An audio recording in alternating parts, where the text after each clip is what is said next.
Hello, my friends, and welcome to the Sunshine Study. This is Mr Womble. I thought I'd tell you his tale, and I hope the tale will enrich your joy. So I'm just going to put him down because he's very old and he's very precious. So, welcome to the Sunshine Study.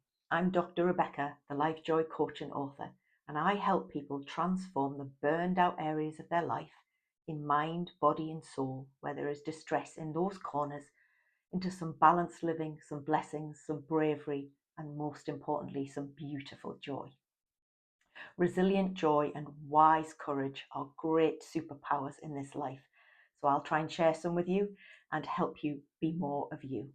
So, Mr. Womble, have you got a favourite childhood memento, something that is a memory that's powerful, or a physical thing that is tangible? Well, when I was a very little girl, I very occasionally went into my mum's classroom, and I must have been about 3 when I was taken with my first memory.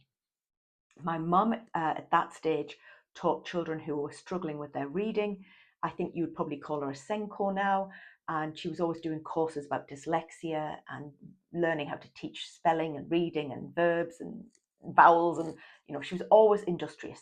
And on Wednesday night, she'd often go to courses in South Tyneside somewhere, and she didn't drive, so we would take her.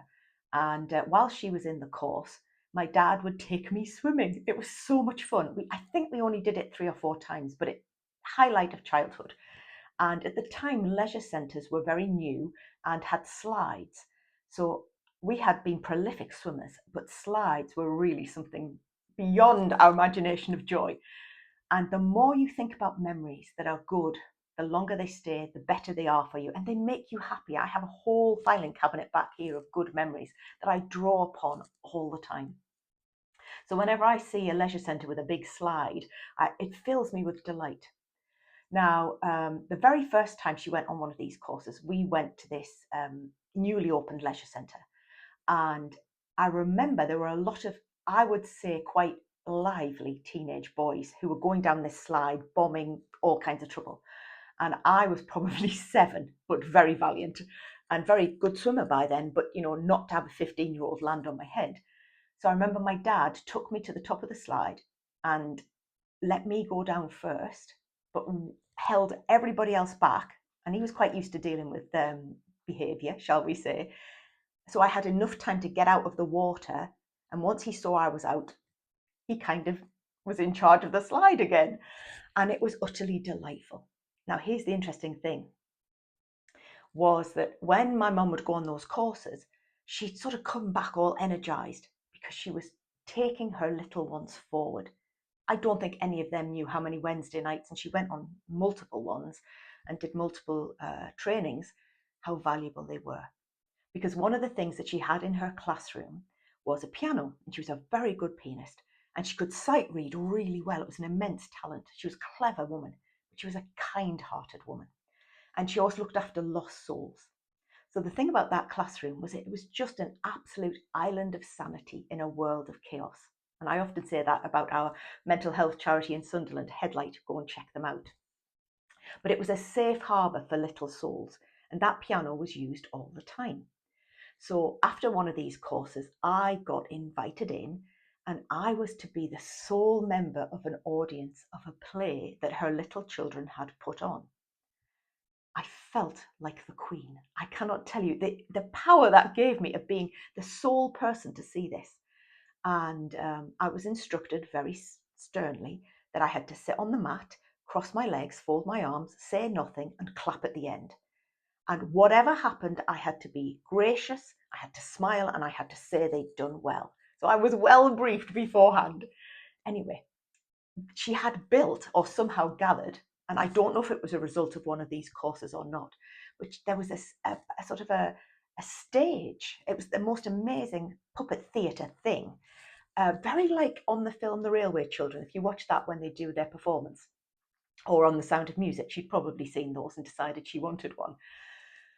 And I sat there absolutely entranced with these lovely, lovely children doing a play. So they did their play with their puppets. And guess whose puppet this was? So Mr Womble, they all had Wombles. And I'll just put him a bit closer because he's so good. And his little hat, and I think he was Uncle Bulgaria, I can't remember. And you see his little coat, and he's very shabby, but he's so lovely. Now, he was in the play. So when I'd clapped all of my claps out and my hands hurt, and those bigger children were pleased that I was pleased. And they'd probably be 7, 8, 9, 10, 11. So the older end of primary school, but struggling. They had a puppet theatre to come into for a morning on a Monday and Thursday when my mum worked. So the interesting thing about that is I was copper hoop just to be absolutely included and to see their joy. And then the little girl came out from behind and gave me her womble. It was the best thing ever. And I remember I looked at my mum as if, am I allowed to have it? I often used to do that if people offered me things. And the decree would be given whether I could say yes or no, always followed by a please and a thank you. And when people used to offer me sweeties, I used to think, please say yes, mummy, please. And Mr Womble, she just smiled.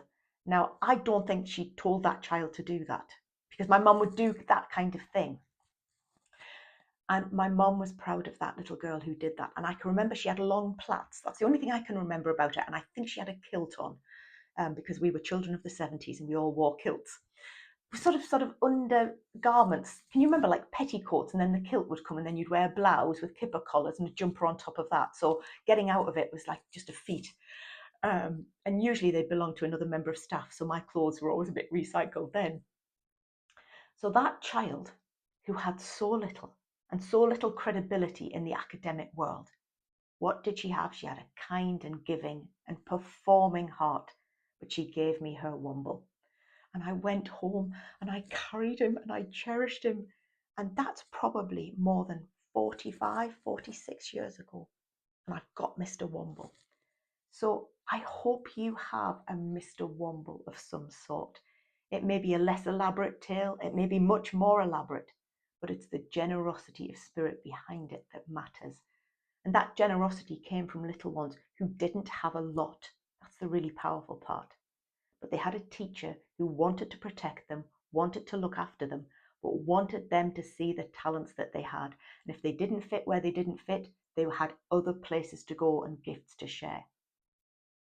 So there were two nice little things left from that story. Was at the end, my mum, teachers always have big school bags, don't they? But especially in the 80s, they sort of had these sort of plastic bags that you'd get from a National Trust shop. They're everywhere now, but they were, very sturdy bags. And my mum was the queen of big bags. So in her, she had a blue navy shopper thing when I was very tiny that was full of music books and paper and things. But at the bottom, there were always treats.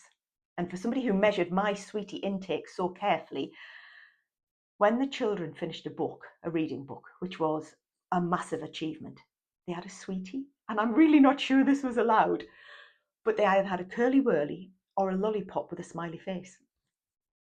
So you may know that I have given out a lot of sweeties in my time and many hundreds of curly whirlies. But that's because my mum had them in her school bag. And the other thing, many years later, when I would go in and help hear the children read when she had her own big class, was that in her big back cupboard, she always had packets of biscuits. And I never really understood why, because they weren't really biscuits that she liked to eat, but they were for the children who'd had no breakfast. And this was long before breakfast clubs. So I just wanted you to think about childhood moments, memories of school, your kindest teacher, but also go and find your womble, whatever that is. And if you haven't got one, this is the most powerful thing about mending and healing our hearts, that you can be the giver of the womble. Remember that.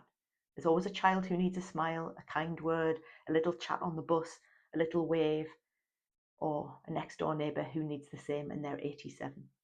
So take care, my friends. I hope that's helped. I wish you many womble days, because the moral behind the wombles is really lovely. Go and look them up. And one last goodbye from my friend. Take care. God bless. Be safe.